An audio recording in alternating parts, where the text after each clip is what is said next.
once prosperous estate sat nestled between rolling hills and dense oak forests, its grand white columns visible from the main road connecting Augusta to Athens. According to the few surviving documents from the Presbyterian Church archives in Macon, the mistress of this estate, Charlotte Whitaker, wife of Colonel James Whitaker, gave birth to triplets on September 8th, an event so rare at the time that it was recorded not only in church registries, but also mentioned in the Augusta Chronicle's society pages. What the newspaper failed to report, however, was the fate of the third child. The Whitaker family had been established in Georgia since 1776, when British loyalist Edmund Whitaker changed sides after witnessing the brutality of British troops in Savannah. His grandson, James, expanded the family's wealth considerably, becoming one of the largest landowners in Wilkes County by 1830. Church records indicate he married Charlotte Montgomery, daughter of a prominent Charleston family, in 1835. By all accounts preserved in county archives and personal correspondence housed at the University of Georgia's special collections, their marriage appeared respectable and productive, yielding 2 sons in quick succession. Charlotte was noted in letters exchanged between neighboring plantation mistresses as a woman of impeccable taste and stern disposition, who managed the household with remarkable efficiency. Ruth Ann Turner first appears in tax records from 1838, where she was purchased along with 5 other workers for the Whitaker household.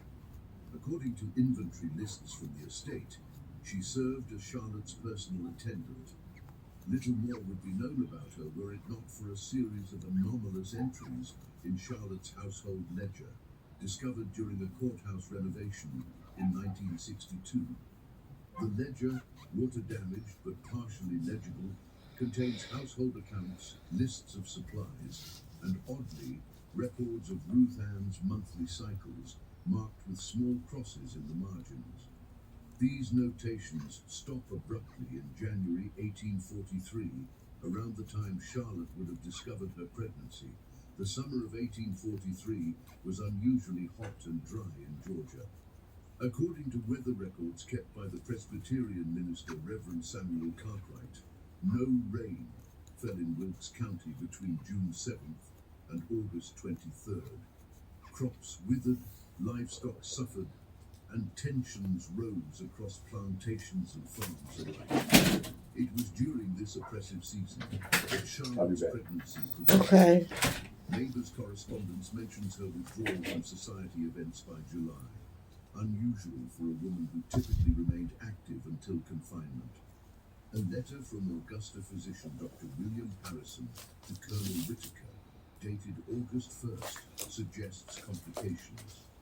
Your wife's condition requires complete rest and avoidance of all agitation. The unusual nature of her pregnancy demands extraordinary precautions. What made this pregnancy unusual was never explicitly stated, but what followed has been pieced together through disparate sources, including church birth records, household inventories, and most significantly, a partial journal found in 1959 during the demolition of the old Whitaker House's East Wing.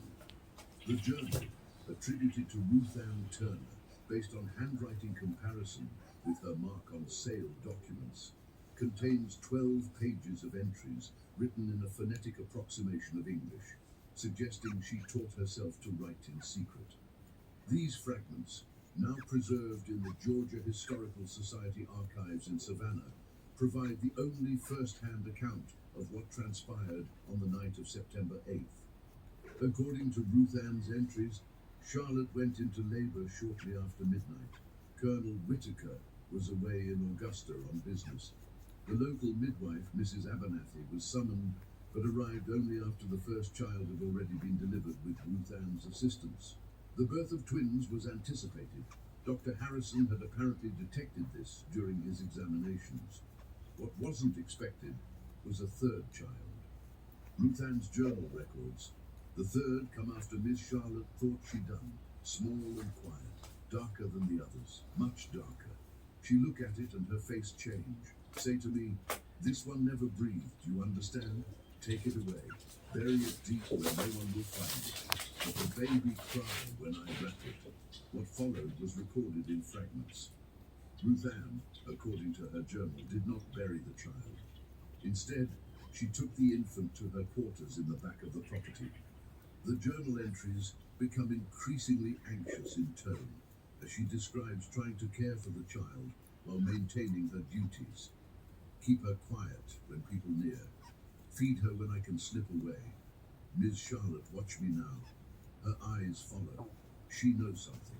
The last legible entry, dated approximately 3 weeks after the birth, reads, "Colonel returned tomorrow. Ms. Charlotte say she tell him I stole silver. Say they sell me south. I take the baby tonight. North Star will guide." County records confirm that in October 1843, Ruth Ann Turner was reported as having run away. A notice in the Augusta Chronicle, dated October 12th, offered a reward of $200 for her return, mentioning she may have stolen valuables from the household. No mention was made of a child. Intriguingly, medical records from Dr. Harrison note that he attended to Charlotte Whitaker for nervous exhaustion throughout October and November, prescribing laudanum and bed rest. The public narrative regarding the Whitaker triplets solidified quickly. County birth records show only 2 children registered, Thomas James and William Montgomery Whitaker. Church baptismal records from November 1843 list the same 2 boys. Colonel and Mrs. Whitaker became fixtures in local society.